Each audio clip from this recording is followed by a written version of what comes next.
Hello बच्चे, कैसे हो आप लोग। आज हम चैप्टर 16 का पार्ट 3 ले रहे हैं और उसमें जो टॉपिक है that is therapeutic action of different classes of drugs. Therapeutic मैंने आप लोगों को लास्ट लेक्चर में बताया था कि मेडिसिनली कोई भी ट्रीटमेंट के लिए हम लोग कौन कौन से ड्रग्स यूज करते हैं।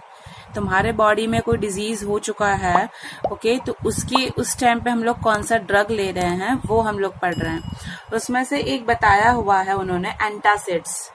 ठीक है, देखो बेटा, इसके वर्ड से ही हम लोग डिस्टिंग्विश करते हैं कि ये बोल क्या रहा है। देखो एंटासिड्स, सिड्स यानी कुछ एसिड्स के बारे में, ये लास्ट में एसिड है तो उसके बारे में उन्होंने कुछ बताया है। इट मीन्स दैट एंटासिड्स यानी कि ओवर प्रोडक्शन, कोई भी एसिड का हमारे बॉडी में, स्टमक में ओवर प्रोडक्शन होना। कहाँ पे? स्टमक में। Over production of acid in stomach, okay, and causes irritation, जलन होना, ठीक है, और पेन होना। तो वो क्या होता है, दैट इज दी, उस टाइम पे हम लोग क्या ले रहे हैं, एंटासिड्स ले रहे हैं। ड्रग की कैटेगरी का नाम है एंटासिड्स, पर कब लिया जाता है? जब ओवर प्रोडक्शन हो जाता है एसिड का स्टमक में, तो उसको हम लोग उस टाइम पे हम लोग एंटासिड्स ले रहे हैं। ठीक है, अब ओवर प्रोडक्शन हो रहा है तो क्या सबसे मेन कारण क्या होगा, दैट इज दी अल्सर्स। ठीक है, अल्सर ही होना शुरू हो जाता है कहाँ पे? स्टमक के वॉल में। सपोज ये स्टमक है, ठीक है, और यहाँ पे एसिड रिलीज हो रहा है तो स्टमक का जो इनर लेयर है वो क्या हो जाएगा, ऐसा फट जाएगा, रप्चर हो जाएगा। ओके, क्योंकि यहाँ पे कौन सा एसिड रिलीज हो रहा है, दैट इज हाइड्रोक्लोरिक एसिड, वो सबसे ज्यादा रिलीज हो रहा है। मैं आपको कंडीशंस दिखाती हूँ बेटा। इस तरह से ये अल्सर स्टमक के वॉल में हो रहा है, ठीक है। तो यही स्टमक के वॉल पे जब ये रप्चर हो जाता है उस टाइम पे हाईएस्ट अमाउंट का हाइड्रोक्लोरिक एसिड रिलीज्ड होता है। तो उस टाइम में हम लोग जैसे कि तुम लोग घर पे एक कर लेते, लाइक लेमन जूस ले लिया, इनो ले लिया, तो वैसे ये सब जो कॉम्प्लेक्स होते हैं इनो वगैरह, वो किससे बने हुए रहते हैं, that is sodium hydrogen carbonate.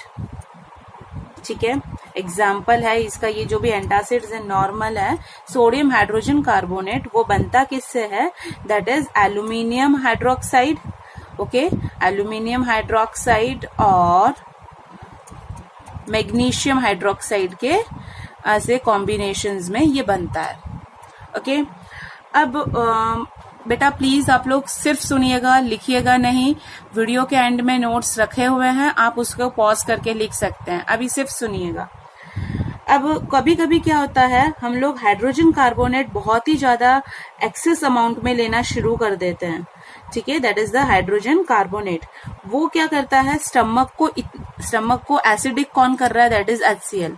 पर ये इतना लेने के बाद क्या हो जाता है, स्टमक अल्कलाइन इन नेचर हो जाता है। और वो अल्कलाइन इन नेचर करने के लिए उस टाइम पे ओवर प्रोडक्शन, यानी कि it triggers the production of even more acid, यानी और एसिड रिलीज करवाता है।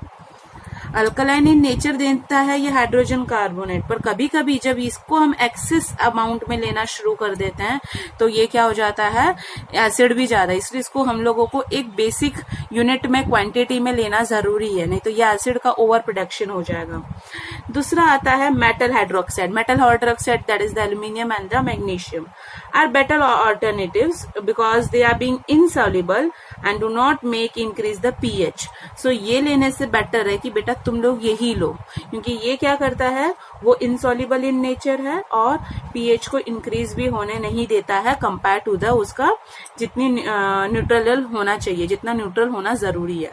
Okay, now this treatment actually हम लोग ये जो ले रहे हैं तो ऐसा नहीं कि अल्सर जो हो चुका है वो सही हो जाएगा। ये क्या होता है, वो कंट्रोल कर देता है सिम्टम्स को। सिम्टम्स यानी कि एसिड रिलीज नहीं होगा, एसिड रिलीज नहीं होगा, और क्या करेगा, दूसरों को ट्रीट, मतलब इतनी इजीली हम लोग उसको ट्रीट कर सकते हैं, और उसे लाइफ का थ्रेटनिंग यानी कि लाइफ, जानलेवा लाइफ भी हो जाती है, क्योंकि इसका मेन काम यही है कि जहां पे अल्सर हुआ है उस ऑर्गन को क्या कर देना है, रिमूव कर देना है, उस पार्ट को जो ऑर्गन में हुआ है, सपोज ये इतने पोर्शन में हुआ, उतने पार्ट को रिमूवल कर दो। तो it is only treated by the removal of the affected part, like that is the stomach. ठीक है, तो इस पार्ट को क्या कर दिया हम लोगों ने, रिमूव कर दिया फ्रॉम दैट अफेक्टेड ऑर्गन. ये सिर्फ क्या करेगा, सिम्टम्स को कंट्रोल करेगा, पर इसका मेन जो है हमारा एक परमानेंट ट्रीटमेंट है, उस टाइम पे ये पार्ट को रिमूव कर ही ना ही उसका मेन है, नहीं तो वो कुछ भी होने वाला नहीं है. सही. अब हमें पता है कि हम लोगों ने लास्ट लेक्चर में पढ़ा था हिस्टामिन. हिस्टामिन कब रिलीज होता है, जब इन्फ्लामेशन होता है, जलन होता है तब. ठीक है, अब ये हमें पता है कि स्टमक की वॉल में क्या हो रहा है, इन्फ्लामेशन हो रहा है, तो हिस्टामिन रिलीज होगा. तो हिस्टामिन स्टमक में सबसे ज्यादा सिक्रीट क्या करता है, दैट इज दी पैप्सिन और हाइड्रोक्लोरिक HCl. ठीक है, हाइड्रोक्लोरिक एसिड वो स्टमक में रिलीज करता है. कौन, हिस्टामिन. उस टाइम पे बेटा अभी ये जो मैं यहाँ से जो भी पढ़ा रही हूँ, यहाँ पे ड्रग शुरू हो रहा है. ड्रग के नेम आप लोगों को बहुत अच्छे से कैसे भी लर्न करना है. तो उस टाइम पे ये जो सिक्रीशन ना हो सके, पैप्सिन और HCl कंट्रोल में रहे, उस टाइम पे एक ड्रग दिया जाता है और वो ड्रग का नाम है सिमेटिडिन. वो ड्रग का नाम है सिमेटिडिन. ठीक है, जो प्रिवेंट करता है, क्योंकि ये हिस्टामिन क्या कर रहा है, स्टमक के वॉल से रिलीज हो रहा है. ठीक है, तो यहाँ पे ये जो वॉल पे यहाँ पे जो रिसेप्टर लगे होंगे, तो वो क्या करता है, प्रिवेंट करता है कि भाई हिस्टामिन इस रिसेप्टर से बाइंड ना हो और वो ये ज्यादा अमाउंट में रिलीज ना हो. कब, जब मैं ये ड्रग लूंगी तब. कौन सा ड्रग, सिमेटिडिन. वैसे ही दूसरा एक और ड्रग का नाम है, दैट इज रेनिटिडिन. रेनिटिडिन, उसका ब्रांड नेम है, दैट इज ज़ेंटेक. रेनिटिडिन से कोई तुम्हें नहीं पता लगाएगा, ये ब्रांडेड नेम है, दैट इज द ज़ेंटेक. क्लियर. दिखा देती हूँ एक बार रेनिटिडिन कैसा दिखता है. बेटा ये जो ड्रग है वो क्या है, एंटासिड जैसा है, एसिड प्रोडक्शन होने नहीं देगा ये. अब नेक्स्ट आता है टॉपिक बेटा, that is the anti histamine. Anti word मैंने आप लोगों को बताया था, दैट इज रेस्ट्रिक्ट के लिए वर्ड ये लगाया जाता है. एंटी हिस्टामिन्स ये क्या है, एक पोटेंट वासोडायलेटर है. वासोडायलेटर का मीनिंग होता है कि जो हमारे ब्लड वेसल्स होते हैं उसको डायलेशन यानी कॉन्ट्रैक्शन और रिलैक्सेशन का कंट्रोल पावर करवाता है ये anti histamine. It contract the smooth muscles like in the bronchi. Bronchi means ये रहा ब्रोंकाई. ठीक है, ऐसा लंग्स है. ठीक है, ये सब क्या है, ब्रोंक्यूल्स है. समझ में आया. तो यहाँ ये जो ब्रोंकाई है उसको क्या कर रहा है, ये जो ब्रोंकाई है उनको क्या कर रहा है, कॉन्ट्रैक्ट और रिलैक्सेशंस का कंट्रोल करवाता है. और जो हमारा मेन गट है, लाइक स्टमक है, उनके मसल्स के वॉल को भी वो क्या करता है, कंट्रोल करता है. तो ब्रोंकाई या गट या ब्लड वेसल्स, उन लोगों के मसल सेल्स में कॉन्ट्रैक्शन का काम को कंट्रोल करने का काम कौन, that is the anti histamine करवाता है. ठीक है. अब कभी कभी तुम लोगों को देखा होगा एलर्जिक रिएक्शन होता है, तो नोज में ऐसा तुम्हें कंजेशन हो जाता है. कंजेशन यानी कि कंजेशन वर्ड आप लोगों ने सुना होगा है, ब्लॉकिंग ऑफ द नॉस्ट्रिल. जैसे सर्दी में तुम्हारा नाक बंद हो जाता है, that is the congestion. Okay, तो हम लोग उसके लिए वर्ड यूज करते हैं नसल कंजेशन. कहाँ पे कब होता है, कॉमन कोल्ड में होता है. ठीक है. फिर कभी एलर्जिक रिस्पॉन्स भी होता है ड्यू टू द पोलन.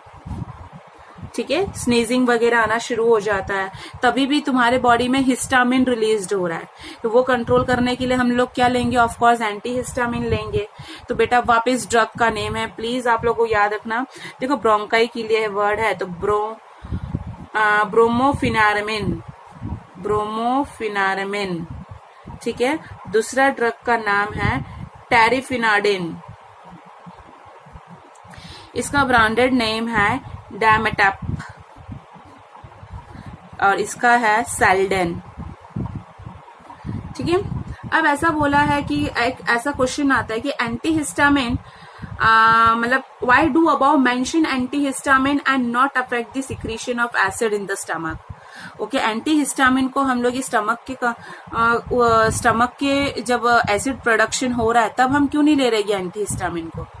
क्योंकि यहाँ पे क्या हो रहा है, हिस्टामिन रिलीज हो रहा है, तो मैं एंटी हिस्टामिन लेना चाहिए ना, मैं क्यों नहीं ले रही हूँ? क्योंकि anti allergic and antacid drugs work on the different receptor, the wall in which receptors are placed. These receptors are different for the anti-allergic and for the antacids. इसलिए हम लोग उसको अलग अलग ड्रग्स में लेते हैं। क्लियर? एक बार ये मैं इस ड्रग का भी आप लोगों को पिक्चर दिखा देती हूँ। नेक्स्ट आता है that is students neurological active drugs. Neurological means कुछ ना कुछ अपने ब्रेन के बारे में ये बता रहा है, ठीक है। तो उसमें फर्स्ट आता है ट्रांसक्यूलराइजर्स, ठीक है। ये जो ट्रांसक्यूलराइजर्स होते हैं वो है क्या? मेनली हम लोगों का ये किसके कैटेगरी के अंदर आता है? न्यूरोलॉजिकल एक्टिव के अंदर आ रहा है। इट मीन्स ब्रेन के लिए ये कुछ ना होता है। Brain cells, that is brain के अंदर कौन सा सेल है? Okay, that is the neuron, ठीक है। अब न्यूरॉन जो मैसेज यानी कि जो नर्व है वो जब मैसेज एक पास कर रहा है किसको? रिसेप्टर को। तो उस टाइम पे ये जो हो रहा है, बॉन्डिंग बन रही है इन लोगों की, वो क्या हो रहा है? वो कट हो रहा है। तो उस टाइम पे हम लोग ये ट्रांक्विलाइजर्स एक्टिव ड्रग्स लेते हैं। समझ में आ रहा है आप लोगों को? देखो किस तरह से, जैसे हम लोगों को पता कि ब्रेन एक्शन दे रहा है हम लोगों को कोई भी काम करने के लिए, तो वो जो एक्शंस दे रहा है वो कंट्रोल में नहीं हो रहा है। इट मीन्स दैट कि वो हमारे कंट्रोल में नहीं है, वो हम लोग अपने तरीके से काम नहीं कर पा रहे हैं। इट मीन्स दैट कि कुछ ना कुछ ये मैसेज जो रिसेप्टर तक पहुंचने जाना चाहिए, जो मैसेज वो पहुंच नहीं पा रहा है। तो वो जो प्रॉब्लम्स होती है उस टाइम पे हम लोग ये वाले एक्टिव ड्रग्स लेते हैं, ठीक है। तो जनरली ये कब होता है? एक तो ये स्ट्रेस कंडीशन में हो सकता है, ठीक है। फिर मेंटल डिजीज में होता है। तुम लोगों को कोई ना कोई टेंशन्स है, एंजाइटी है, घुटन हो रही है, चिड़चिड़ापन हो रहा है, इरिटेबिलिटी हो रही है, ठीक है, एक्साइटमेंट उस टाइम पे भी, ओके। ये सब कुछ उस टाइम पे ये क्या है? ये मैसेज पास नहीं हो पा रहा है। तो एक हम लोग डॉक्टर क्या दे देता है? स्लीपिंग पिल्स दे देता है। स्लीपिंग पिल्स यानी सोने के लिए दवाई दे देता है। हमें पता है कि किडनी के ऊपर एक ऐसा ग्लैंड है, ऐसा, ठीक है। तो बेटा ये ग्लैंड का नाम है एड्रिनल ग्लैंड। क्लियर? ये दो टाइप के हार्मोन रिलीज करते हैं। कौन सा? That is adrenaline and non adrenaline. Okay, adrenaline क्या करता है? वो उस टाइम पे कब रिलीज हो रहा है? जब तुम लोगों को बहुत ही ज्यादा गुस्सा आ रहा है, स्ट्रेस हो रहा है, डिप्रेशन में जा रहे हो, तब ये एड्रेनालाइन रिलीज हो रहा है। और नॉन एड्रेनालाइन क्या करता है? इसको कंट्रोल करता है कि भाई तुम्हें ज्यादा नहीं गुस्सा करना है, कंट्रोल में रहना है। तो ये नॉन एड्रेनालाइन उस टाइम पे कंट्रोल करता है। तो non adrenaline is one of the neurotransmitter that plays a major role in mood changes. Non adrenaline ही मूड चेंज करवा सकता है कि भाई तुम्हें गुस्सा नहीं होना है, स्ट्रेस नहीं होना है, डिप्रेस नहीं होना है। तो नॉन एड्रेनालाइन का काम मेन है। If the level of non adrenaline is lower, ये नहीं होगा, ये अपना काम नहीं करेगा। तो जो सिग्नल भेज रहा है यहाँ से वहां, तो पर्सन क्या हो जाएगा? क्या सफर करेगा? पर्सन कहाँ पे चले जाएगा? डिप्रेशन में चले जाएगा। और उस टाइम पे बेटा उसको क्या दिया जाता है? डिप्रेशन को खत्म करने के लिए एंटी डिप्रेसेंट ड्रग्स दिए जाते हैं। समझ में आ रहा है? नॉन एड्रेनालाइन इसको कंट्रोल करता है। जब नॉन एड्रेनालाइन ही अपना काम नहीं करेगा, यानी ये डिसफंक्शन तुम्हारे बॉडी में ये काम नहीं करता है, उस टाइम पे ये एड्रेनालाइन एक्सेस अमाउंट में रिलीज हो रहा है। एक्सेस अमाउंट में रिलीज हो रहा है तो पर्सन किस में चले जाएगा? डिप्रेशन में। डिप्रेशन को खत्म करने के लिए उसको कौन सी ड्रग चाहिए? Anti depressant. तो वो ये क्या है? Anti depressant drugs. The drugs which inhibit the enzymes which catalyse the degradation of non adrenaline. Anti depressant एक ऐसा ड्रग है जो नॉन एड्रेनालाइन को रिलीज नहीं होने दे रहा है, ऐसा एंजाइम को तोड़ता है, ऐसे कैटेलाइजेशन को तोड़ता है कि जो उसको डिग्रेड कर रहा है उसे डिग्रेड होने नहीं देगा। क्लियर? तो हम लोग ये देख लेते हैं कि ये एंटी डिप्रेसेंट ड्रग्स कौन कौन से हैं।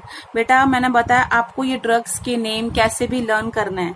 तो एंटी डिप्रेसेंट ड्रग्स है इप्रोनियाजाइड, ठीक है।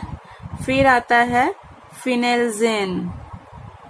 देखो बेटा डिप्रेशन में लोग कैसे दिखते हैं।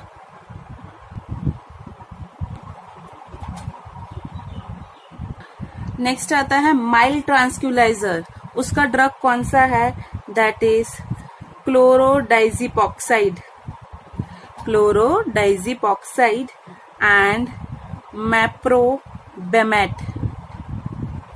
ओके, ये क्या है, माइल्ड ट्रांसक्यूलाइजर है जो सिर्फ थोड़ा सा टेंशन को कम देता है। जैसे सपोज ये भी स्टूडेंट्स लाइफ में कोई टेंशन होते हैं लाइक पढ़ाई का या कुछ इस तरह से, तब तुम लोगों को ये ड्रग दिया जाता है सिर्फ एक छोटा सा रिलीविंग टेंशन के लिए।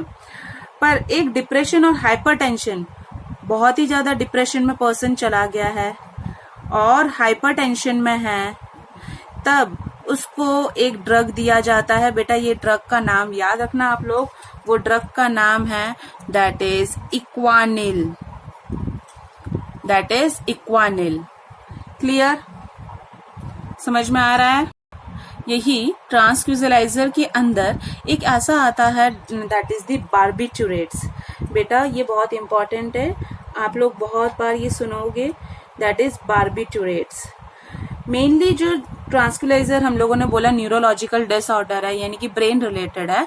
तो बेटा उसके उस टाइम पे क्या होता है, जो डिप्रेशन है, स्ट्रेस है, उसको क्या चाहिए, पूरी नींद चाहिए, ठीक है। उसको नींद की ही जनरली डॉक्टर उसको प्रिस्क्राइब करता है कि आप लोगों को आराम करना है, कोई टेंशन नहीं लेना है, स्ट्रेस नहीं लेना है। उस टाइम पे ये बार्बिटूरेट्स का उनको टैबलेट दिया जाता है। इट मीन्स दैट उसे हम लोग बोलते हैं हिनोटिक, हिनोटिक दैट इज स्लीप। हिनोटिक को हम लोग सिंपल में बोलते हैं sleep producing agent, sleep producing agents.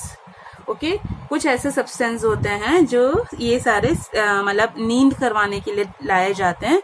तो उसमें एक ड्रग है दैट इज, हम लोगों को ये याद रखना है, Valium and serotonin, Valium and serotonin, ठीक है। तो बेटा आज का मैं टॉपिक यहाँ पे कंप्लीट करती हूँ। उसके रिलेटेड मैं आप लोगों को क्वेश्चंस देती हूँ। आप लोगों को ये क्वेश्चंस लर्न करने हैं, लिखने हैं और मुझे बताने हैं। तो ये क्वेश्चंस है बेटे, प्लीज आप लोग लिखिएगा।